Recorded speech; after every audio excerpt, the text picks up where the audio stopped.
Hello friends, आज का अपना टॉपिक है पीनियल ग्लैंड। पीनियल ग्लैंड को दो नामों से और जाना जाता है, कोनेरियम ग्लैंड या इपीफाइसिस सेरिब्री ग्लैंड। कोनेरियम ग्लैंड जो इसका नाम है वो है because of its shape. Cone shape के होने के कारण, शंक्वाकार आकार के होने के कारण इसे कोनेरियम के नाम से भी जाना जाता है। और इसकी पोजीशन जो है ब्रेन में, उसके आधार पर इसको इपीफाइसिस सेरिब्री के नाम से भी जाना जाता है। यहाँ पर डायग्राम में आपके सामने शो हो रहा है। यहाँ पर हमने इससे पहले पिट्यूटरी ग्लैंड की डिटेल स्टडी करी है।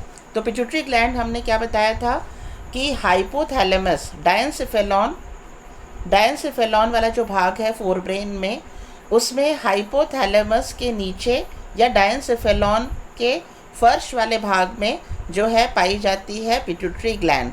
इसके जस्ट ऑपोजिट यानी कहाँ पर, छत वाले भाग पर, डॉर्सल वाले भाग पर पाई जाती है पीनियल ग्लैंड। तो पीनियल ग्लैंड की पोजीशन क्या है, यहाँ पर है, ये डायंसेफेलॉन का डायग्राम है। यहाँ हमने थैलेमस वाला पार्ट बना दिया। इसके ऊपर ये है इपीथैलेमस और इसके नीचे है हाइपोथैलेमस। हाइपोथैलेमस से जुड़ी हुई नीचे है पिट्यूटरी ग्लैंड और इपीथैलेमस से बिल्कुल मिड डॉर्सल में एक स्टॉक के द्वारा जुड़ी हुई है पीनियल ग्लैंड। ठीक है, तो इसकी पोजीशन के कारण ब्रेन में इसका नाम पड़ा इपीफाइसिस सेरिब्री। ठीक है, अब हम आगे लेते हैं इसका डेवलपमेंट भी एक्टोडर्म लेयर से होता है। यहाँ भी शब्द का प्रयोग क्यों किया, क्योंकि पिट्यूटरी ग्लैंड का डेवलपमेंट भी एक्टोडर्म से होता है। और कलर होता है इसका वाइट, और ह्यूमन बीइंग में इसका वेट होता है 0.1 ग्राम अप्रॉक्सीमेट। अब जैसा इसमें बताया पोजीशन, तो इसकी पोजीशन कहाँ है मस्तिष्क में, प्रमस्तिष्क गोलार्ध के मध्य तृतीय वेंट्रिकल की छत पर आधारीय खोखले व्रंत, एक व्रंत है ना, खोखला व्रंत, उस व्रंत जो आधार में उपस्थित है, ये खोखला व्रंत है, तो आधारीय खोखले व्रंत से संलग्न रहती है। तो हम कह सकते हैं कि it is located in the epithalamus में है, near the centre of the brain के लगभग सेंटर में, बिटवीन द टू हेमिस्फीयर, दो हेमिस्फीयर के मध्य, tucked in the groove where the two halves of the thalamus join, जहाँ पर थैलेमस के दोनों हाफ आकर के मिलते हैं, वहाँ जो खांच होती है वहाँ पर ये पाई जाती है। डीप सिचुएटेड है, गहराई में उपस्थित होती है। और इसका डेवलपमेंट कहाँ है, रूफ ऑफ द डायंसेफेलॉन। अब हम लेते हैं इसकी संरचना लगभग कैसी होती है। पीनियल ग्लैंड इनक्लोज्ड इन पायामीटर, एक पायामीटर के द्वारा बनी हुई कैप्सूल और उसके अंदर इनक्लोज्ड होती है पीनियल ग्लैंड। पायामीटर क्या है, पायामीटर जो है एक डेलिकेट इनर मोस्ट लेयर है मेनिंग्स की, जो ब्रेन और स्पाइनल कॉर्ड को घेर कर रखती है मेम्ब्रेन, तो उसकी इनर मोस्ट डेलिकेट जो लेयर है वो कहलाती है पायामीटर।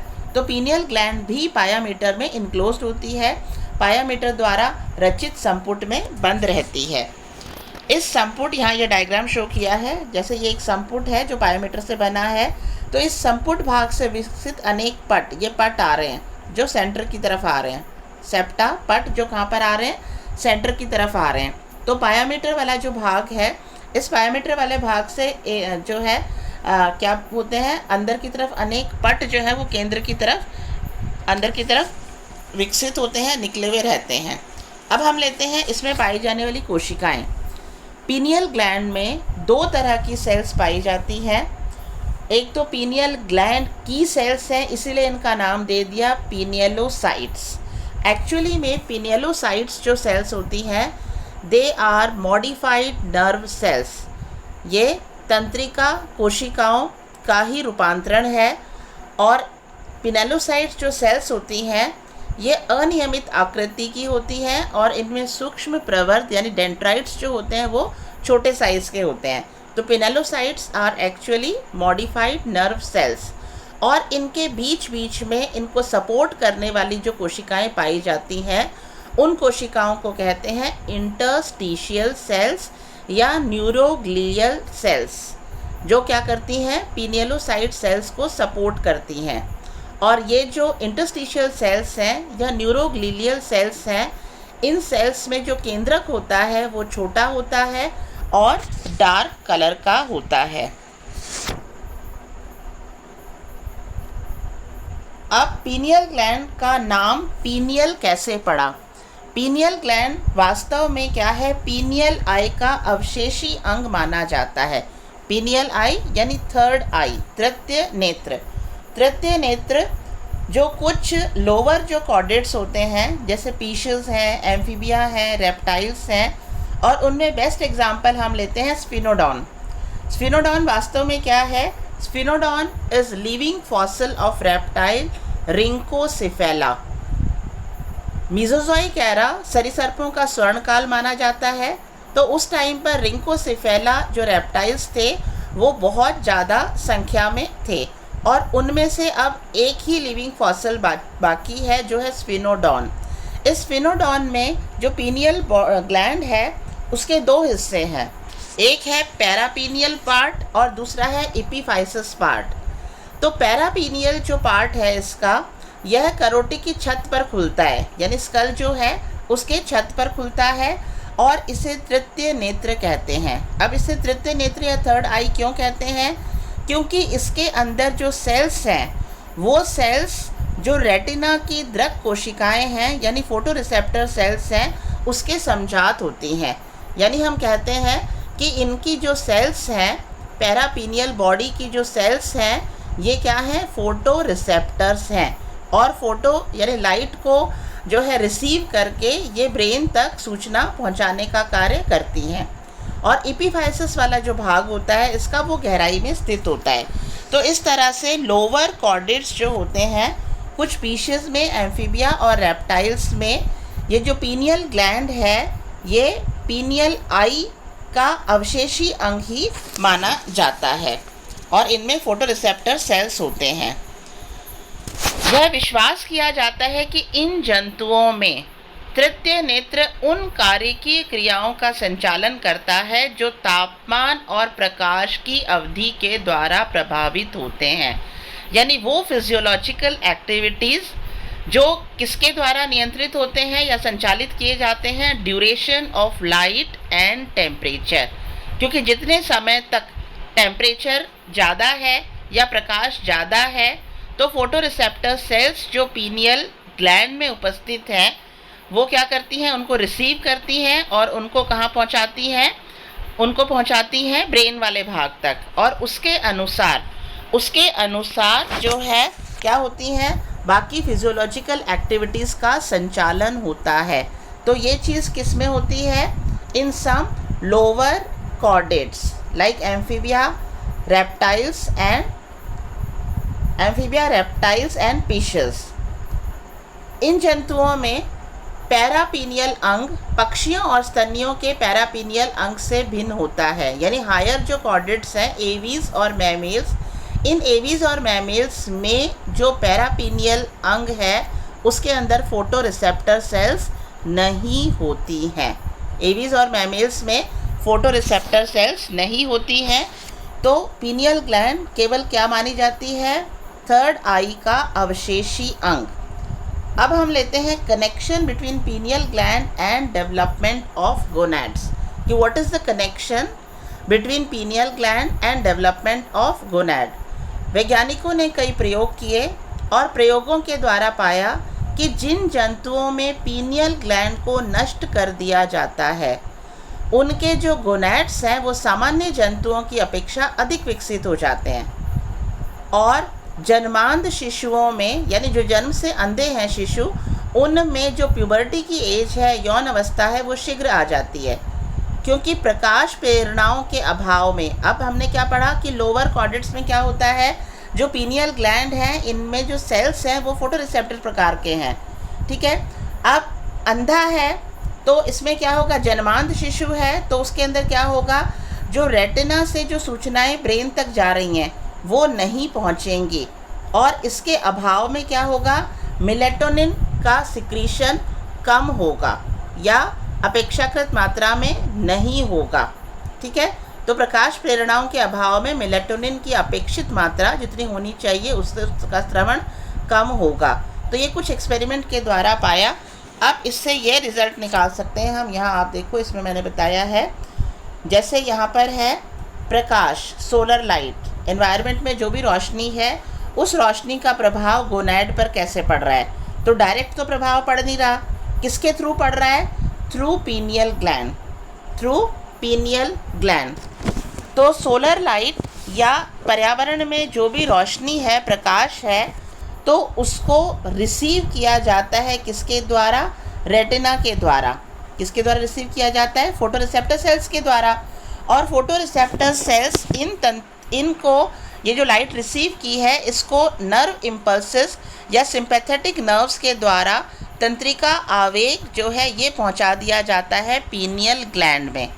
और पीनियल ग्लैंड इन तंत्रिका आवेग जो इसको प्राप्त हुआ है इसके प्रति अनुक्रिया करती है और उसके परिणाम स्वरूप सिक्रीट करती है मिथाइल इंडोल एंजाइम। और ये मिथाइल एंडोल एंजाइम जो है ये गोनैड्स को प्रभावित करता है। इस तरह से क्या है, पीनियल ग्लैंड, इस तरह से पीनियल ग्लैंड क्या कर रही है, कनेक्ट कर रही है किसको, पर्यावरण में जो प्रकाश है उसको और गोनैड्स की जो प्रक्रिया है उसको। ठीक है, तो it is a connecting link between duration of light and the role of gonad या फंक्शन ऑफ या physiology of gonad we can say. अब हम यहाँ पर आते हैं ह्यूमन बीइंग के अंदर मैक्सिमम डेवलपमेंट जो पीनियल ग्लैंड का होता है वो 7 वर्ष तक की आयु में हो जाता है। उसके बाद में उसका डेवलपमेंट नहीं होता, बल्कि 14 साल की आयु तक आते आते पीनियल ग्लैंड के ऊपर कैल्शियम कार्बोनेट और कैल्शियम फॉस्फेट डिपॉजिट हो जाता है। इसका मतलब पीनियल ग्लैंड ऑलमोस्ट क्या हो जाती है, एट्रोफाइड हो जाती है। एट्रोफाइड मतलब अपना इफ़ेक्टिवनेस खो देती है, अपना कार्य खो देती है, लॉस इफ़ेक्टिवनेस और अंडर यूज़ और नेग्लेक्ट। क्योंकि उसके बाद में उस ह्यूमन बीइंग में लगभग अभी तक भी इसका क्या प्रॉपर कार्य है वो अभी तक ह्यूमन बीइंग में जो है वो पूरी तरह से जानकारी उसकी नहीं है। केवल इतना है कि यह कुछ हार्मोन सिक्रीट करती है और उन हार्मोन्स का कुछ प्रभाव क्या है अदर पार्ट्स पर, केवल इतनी जानकारी है। बाकी और ज़्यादा क्या यूज़ है इसका ह्यूमन बीइंग में पीनियल ग्लैंड का, ये अभी तक भी बहुत क्लियर नहीं है। अब हम लेते हैं various hormone secreted by pineal gland. पहला है सेरोटोनिन हार्मोन। सेरोटोनिन हार्मोन जो है ये वैसोकंस्ट्रिक्टर हार्मोन कहलाता है। वैसोकंस्ट्रिक्टर हार्मोन मतलब ब्लड वेसल्स को कॉन्ट्रैक्ट करने वाला। ब्लड वेसल्स यानी आर्टरीज और वेन्स को कॉन्ट्रैक्ट करना। अब कॉन्ट्रैक्ट करना मतलब उसकी वॉल्यूम डिक्रीज़ होगी, यानी उसके अंदर जो है प्रेशर इंक्रीज़ होगा। तो कलेक्टिवली हम कह सकते हैं इंक्रीजेस ब्लड प्रेशर। और सेरोटोनिन जो है ये जब ब्रेन में उपस्थित होता है तो it regulates anxiety, happiness and mood, यानी ये हेल्प करता है to feel relaxed and happy. ठीक है, इसके अलावा दूसरा जो हार्मोन है ये है मेलाटोनिन। मेलाटोनिन हार्मोन जो है it is derivative of amino acid tryptophan. Tryptophan का डेरिवेटिव है और इसके टारगेट सेल्स हैं मेलानोफोर्स ऑफ स्किन। त्वचा की जो मेलानोफोर सेल्स हैं उसके ऊपर टारगेट करता है ये। मेलाटोनिन का जो कार्य है वो MSH के विपरीत है। मेलाटोनिन का जो कार्य है वो मेलानोसाइट स्टिमुलेटिंग हार्मोन के विपरीत है। ये हार्मोन हमने पढ़ा किसमें, पिट्यूटरी ग्लैंड में। पिट्यूटरी ग्लैंड का जो इंटरमीडिएट वाला पार्ट है एडेनोहाइपोफाइसिस और न्यूरोहाइपोफाइसिस के बीच में जो इंटरमीडिएट वाला भाग है, उस इंटरमीडिएट वाला भाग सिक्रीट करता है मेलानोसाइट स्टिमुलेटिंग हार्मोन। और मेलानोसाइट स्टिमुलेटिंग हार्मोन का काम होता है स्किन को डार्क करना, क्योंकि यह मेलानोसाइट सेल्स को क्या करता है, डिस्पर्स करता है, फैलाता है, जिससे त्वचा का रंग गहरा होता है। इसके विपरीत कार्य है मेलाटोनिन का। मेलाटोनिन क्या करता है, कलर को हल्का करता है, स्किन के कलर को हल्का करता है। और ये कार्य पाया जाता है किसमें, एम्फीबिया और रेप्टाइल्स में। मैमेल्स में ऐसा कोई कार्य मेलाटोनिन द्वारा नहीं किया जाता है। तो ये किसमें होता है, इन एम्फीबिया एंड रेप्टाइल्स। आप लोगों ने देखा होगा एम्फीबिया और रेप्टाइल्स जो है वो प्रजनन काल में, खासतौर से प्रजनन काल में अपना कलर चेंज करते हैं और उनके बॉडी जो है कई बार पैचवर्क होते हैं अलग अलग कलर के, या कोई विशेष चटकीला कलर या कुछ और प्रकार का कलर जो है प्रजनन काल के टाइम पर उनमें डेवलप होता है कुछ एनिमल्स में, एम्फीबिया और रेप्टाइल्स में, और इस प्रोसेस को कहते हैं मेटाक्रॉसिस। तो ये जो प्रोसेस है ये मेलाटोनिन के कारण संभव होता है, ठीक है। प्रजनन काल में मेलाटोनिन की मात्रा जो है इसके कारण एम्फीबिया और रेप्टाइल्स में कलर चेंज देखने को मिलता है।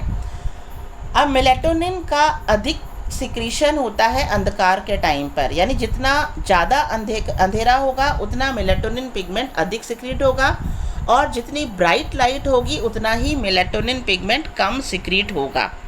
तो मिडनाइट के टाइम पर यानी मध्य रात्रि के टाइम पर इसका मैक्सिमम सिक्रीशन होता है, और नून के टाइम पर यानी दोपहर के टाइम पर मेलाटोनिन का सिक्रीशन बहुत कम यानी मिनिमम होता है। तो ये किस चीज़ पर डिपेंड किया? लाइट, प्रकाश की तीव्रता के ऊपर। प्रकाश जितना तीव्र है तो मेलाटोनिन पिगमेंट उतना ही कम सिक्रीट होगा, और प्रकाश जितना कम है या नहीं है तो मेलाटोनिन पिगमेंट अधिक मात्रा में सिक्रीट होगा। अब हम लेते हैं आगे इसके और फंक्शन। मेलाटोनिन पिगमेंट जो है it maintains the body's internal clock, यानी जो इंटरनल क्लॉक है या has a part in controlling circadian rhythms, जैसे वेक एंड स्लीप। हम एक पर्टिकुलर टाइम पर सोना अगर शुरू कर देते हैं तो कुछ टाइम बाद में हम अपने आप उस टाइम पर हमें नींद आने लग जाती है, और एक विशेष टाइम पर जब हम उठना शुरू कर देते हैं तो उस टाइम पर हमारी अपने आप आँख खुलती है। तो ये एक इंटरनल क्लॉक है हमारे अंदर, बायोलॉजिकल क्लॉक है, इंटरनल क्लॉक है। तो ये इंटरनल क्लॉक को मेंटेन करता है। मेलाटोनिन मेंटेन्स इंटरनल क्लॉक या सर्कैडियन रिदम को, बायोलॉजिकल क्लॉक को मेंटेन करने का कार्य करता है। ह्यूमंस में generally have higher levels of melatonin in childhood, क्योंकि जैसे मैंने बताया 7 साल की उम्र तक इसका डेवलपमेंट होता है, लेकिन उसके बाद में इसका डेवलपमेंट जो है ना के बराबर होते होते और 14 साल की उम्र तक आते आते उस पर कैल्शियम कार्बोनेट और कैल्शियम फॉस्फेट की परत ही जम जाती है, और अब उसका कार्य जो है ना के बराबर रह जाता है। तो इसलिए हम कह सकते हैं कि ह्यूमन बीइंग में हायर लेवल ऑफ मेलाटोनिन जो है वो सिक्रीट होता है चाइल्डहुड पीरियड में, विच प्रोग्रेसिवली डिक्रीजेज विद एज। और जैसे जैसे आगे उम्र बढ़ती जाती है वैसे वैसे इसका सिक्रीशन जो है ये कम होता जाता है। और मेलाटोनिन का क्या कार्य है? It is antigonadal hormone. Antigonadal hormone जैसे हमने पहले पढ़ा follicle stimulating hormone and luteinizing hormone जो पिट्यूटरी ग्लैंड द्वारा सिक्रीट होते हैं। तो इनका कार्य होता है गोनैड्स का डेवलपमेंट करना, और इनके द्वारा जो है क्या करना, इनके द्वारा जो हार्मोन सिक्रीट हो रहे हैं, जैसे मेल के अंदर टेस्टोस्टेरोन हार्मोन सिक्रीट हो रहा है और फीमेल के अंदर प्रोजेस्टेरॉन या एस्ट्रोजन हार्मोन जो सिक्रीट हो रहा है, तो इसको मेंटेन करके रखना। जबकि मेलाटोनिन का कार्य इसके विपरीत है, इसीलिए इसको कहते हैं एंटीगोनाडियल हार्मोन। और मैमेल्स में मेलाटोनिन जननांगों के विकास और कार्यशीलता का क्या कर रहा है? संदमन कर रहा है। फॉलिकल स्टिमुलेटिंग हार्मोन और ल्यूटिनाइजिंग हार्मोन तो क्या करते हैं? इसको जो है स्टिमुलेट करते हैं, बढ़ाते हैं। इसके विपरीत मेलाटोनिन क्या कर रहा है? जननांगों का विकास और जननांगों की कार्यशीलता को इनहिबिट कर रहा है। इसके कारण रजो चक्र धीमा हो जाता है, यानी एस्ट्रस साइकिल जो है वो स्लो हो जाती है, और ओवरी का डेवलपमेंट या साइज भी कम रह जाती है। एक प्रयोग में क्या किया गया, चूहों में से इस ग्रंथि को हटा दिया गया। तो चूहों में से पीनियल ग्लैंड को हटाने से पाया गया कि इनमें जनन समय से पूर्व विकसित हो जाते हैं, क्योंकि मेलाटोनिन जो है वो सिक्रीट नहीं होगा। और मेलाटोनिन क्या कर रहा है? अपोज कर रहा है फॉलिकल स्टिमुलेटिंग हार्मोन और ल्यूटिनाइजिंग हार्मोन को। तो ये अपोज करने वाला नहीं है, इसका मतलब फॉलिकल स्टिमुलेटिंग हार्मोन और रेगुलेटरी हार्मोन जो है या ल्यूटिनाइजिंग हार्मोन जो है ये जो है अपना कार्य पहले ही शो कर देंगे, और इसके कारण से जनन समय से पूर्व यदि पीनियल ग्लैंड को हटाया गया तो जनन समय से पूर्व विकसित हो जाते हैं, आकार में बड़े हो जाते हैं, और इनमें मैथुनेच्छा तीव्र हो जाती है। यह माना गया कि संभवतः यह ग्रंथि लैंगिक आचरण को यानी सेक्सुअल बिहेवियर को प्रकाश काल की विभिन्नता के अनुसार नियंत्रित करती है और एक बायोलॉजिकल क्लॉक के समान कार्य करती है।